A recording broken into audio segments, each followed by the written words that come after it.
പാറു എന്തു പറ്റി? പാറു എന്തു പറ്റി? എന്താ എന്തു പറ്റി? അറിയില്ല. എന്താ എന്തു പറ്റി? എന്താ പാറു?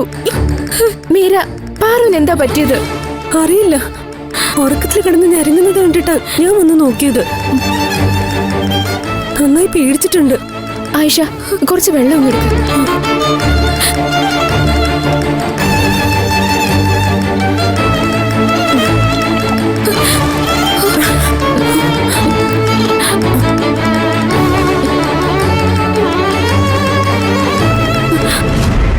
നന്നായിട്ട് പേടിച്ചതുപോലെയുണ്ട്.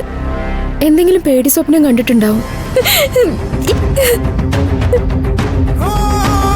പാറു, ദുസ്വപ്നം കണ്ടിട്ട് ഇങ്ങനെ പേടിക്കാൻ നീ എന്താ കൊച്ചുകുട്ടിയാണോ? ദുസ്വപ്നം കണ്ടതിന്റെ ആണെന്ന് തോന്നുന്നില്ല. പാറു എന്തിനാ കരയുന്നേ? പാറു എന്താ പറ്റിയത്? എന്താ ഒന്നും പറയാത്തത്? പാറു ചോദിച്ചത് കേട്ടില്ലേ പാറു? നീ എന്തെങ്കിലും ഒന്ന് പറയേ. നിന്റെ ഈ മട്ടും ഭാവവും കരച്ചിലും ഒക്കെ കാണുമ്പോ ഞങ്ങൾക്കും പേടിയാവുക. ദുസ്വപ്നം കണ്ടതാണെങ്കിൽ അത് അവരോട് തുറന്നു പറയാൻ അവൾ എന്തിനാ മടിക്കുന്നത്? ഇത്രയും സമയം ഒരു കുഴപ്പമില്ലാതിരുന്ന അവള് പെട്ടെന്ന് വട്ടുപിടിച്ചതുപോലെ. എന്തായിരിക്കും അവൾക്ക് പറ്റിയത്? ഒരു പിടിയും കിട്ടുന്നില്ലല്ലോ. പാറു എന്തെങ്കിലും ഒന്ന് പറയൂ പാറു.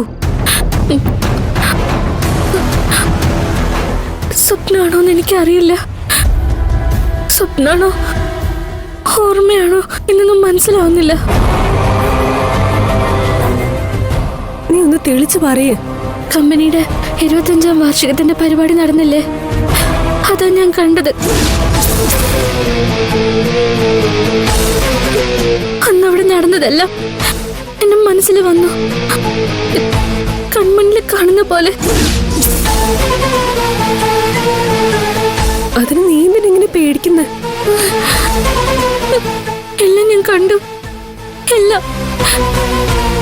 ഗന്ധർവനെ അന്വേഷിച്ച് പാതി ലോകത്തായിട്ട് ഞാൻ നടക്കുന്നതും, പ്രിയൻ ചേട്ടനോടൊപ്പം ഞാൻ സ്റ്റോർ റൂമിൽ പോയതും, പിന്നെ എനിക്ക് തലകർക്കുണ്ടായതും, ഞാൻ ബാത്റൂമിൽ പോയതും, അവിടെ വെച്ച് ആരും എന്നെ കൊല്ലാൻ ശ്രമിച്ചതും എല്ലാം ഞാൻ കണ്ടു.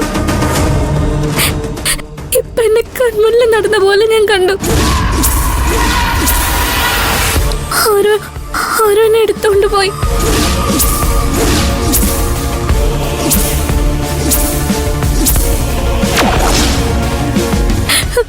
ഒരു മുറിയിൽ ഞാൻ ഒറ്റയ്ക്ക് മയങ്ങിക്കിടക്കുന്നതാ ഞാൻ പിന്നെ കണ്ടത്.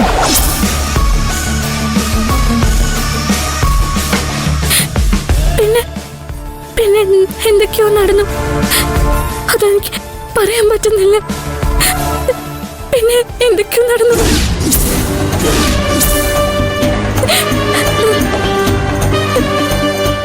സ്വപ്നല്ലേ പാറു? അതിനിങ്ങനെ പേടിച്ചാലോ? കിടക്കുമ്പോ നീ ആ ഫംഗ്ഷനെ കുറിച്ച് ഓർത്തിട്ടുണ്ടാവും. സ്വപ്നല്ല, അതൊന്നും സ്വപ്നമല്ല. അതൊക്കെ അവിടെ നടന്നതാ.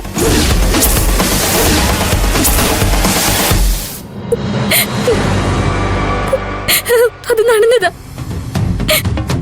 എനിക്കെന്നും സംഭവിച്ചിട്ടുണ്ട് ജെനിഫർ. മീര, എനിക്കെന്നും സംഭവിച്ചിട്ടുണ്ട്.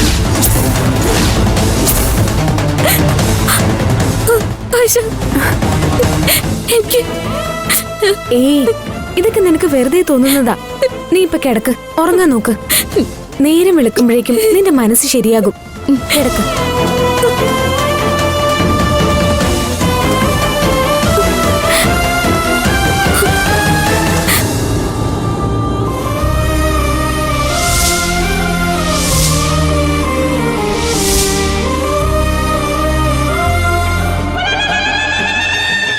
അവള് ദുസ്വപ്നം കണ്ടതൊന്നുമല്ല.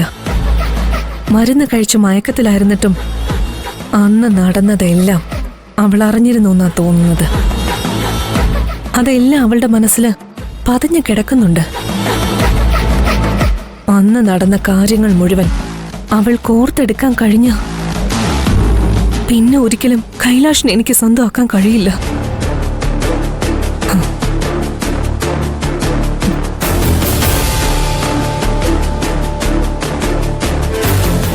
എനിക്കൊന്ന് കാണണം റൈറ്റ് നൗ.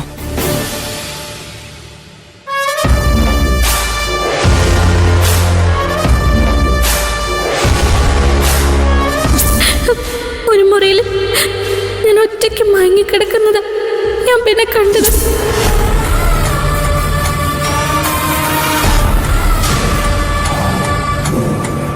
എന്താ മാഡം ഇത്ര നേരത്തെ എത്തിയത്? കരുണാകരൻ സാറിനെ കാണാൻ വേണ്ടി തന്നെയാ. എല്ലാവരും എത്തിയാ നമുക്ക് പിന്നെ ഈ മാറ്റർ സംസാരിക്കാൻ കഴിയില്ലല്ലോ. എന്താ മാഡം? പാർവതിയെ മയക്കി കിടത്താൻ വേണ്ടി കരുണാകരൻ സാറ് എനിക്കൊരു മരുന്ന് സംഘടിപ്പിച്ചു തന്നില്ലേ? ഏത് വൈദ്യരുടെ കയ്യിൽ നിന്നാ കരുണാകരൻ സാറാ മരുന്ന് സംഘടിപ്പിച്ചത്? കാഞ്ഞിരക്കൊല്ലി വൈദ്യരുടെ അടുത്തുനിന്ന്. അയാൾ തന്നത് ശരിയായ മരുന്ന് തന്നെയാണെന്ന് കരുണാകരൻ സാറിന് ഉറപ്പുണ്ടോ? അതോ അയാൾ നമ്മളെ പറ്റിച്ചതാണോ? കാഞ്ഞിരക്കൊല്ലി വൈദ്യരെ കുറിച്ച് ഒന്നും അറിയാത്തതുകൊണ്ടാ മാഡം ഈ ചോദ്യം എന്നോട് ചോദിച്ചത്. പാരമ്പര്യ വൈദ്യരാണ് മാഡം. അപ്പനപ്പൂപ്പന്മാരെയും ഗുരുകാരണന്മാരെയും മനസ്സിൽ നമസ്കരിച്ചിട്ടേ അയാൾ ആർക്കും മരുന്ന് കൊടുക്കൂ. ചതിയും തട്ടിപ്പും ഒന്നുമില്ല. മാഡത്തിന് ഇങ്ങനെ ഒരു സംശയം തോന്നാൻ എന്താ കാരണം?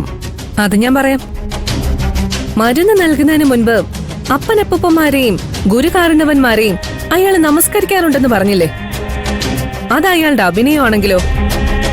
കരുണാകരൻ സാറ് വലിയൊരു എമൗണ്ട് അയാളുടെ മുന്നിൽ വെച്ച് കൊടുത്തോണ്ടല്ലേ അയാൾ ആ മരുന്ന് തന്നത്.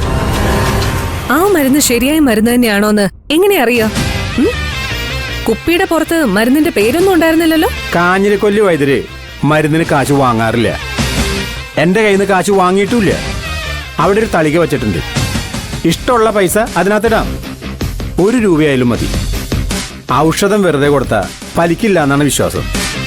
അതുകൊണ്ട് മാത്ര അയാളത് വാങ്ങുന്നത്. എന്താ മാഡം? മാഡത്തിന്റെ മനസ്സിനെ എന്തോ അലട്ടുന്നുണ്ടെന്ന് മനസ്സിലായി. മാഡം തുറന്നു പറയേ.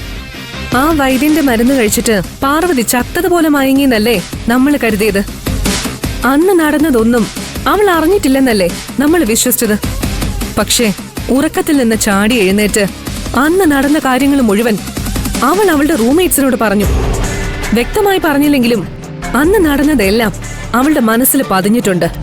എല്ലാം മാഡം, അന്ന് നടന്നതെല്ലാം അവൾക്ക് വ്യക്തമായിട്ട് ഓർത്തെടുക്കാൻ കഴിഞ്ഞ പിന്നെ ഞാൻ ജീവിച്ചിരുന്നിട്ട് കാര്യമില്ല.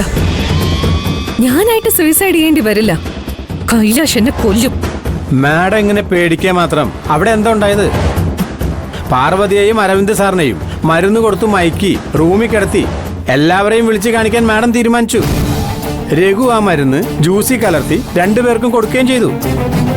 അത് കുടിച്ച് അവൾ എവിടെയോ മയങ്ങി വീണു. അരവിന്ദ് സാറ് മറ്റെവിടെയോ. അതുകൊണ്ട് മാഡത്തിന്റെ പ്ലാൻ വിജയിച്ചില്ല.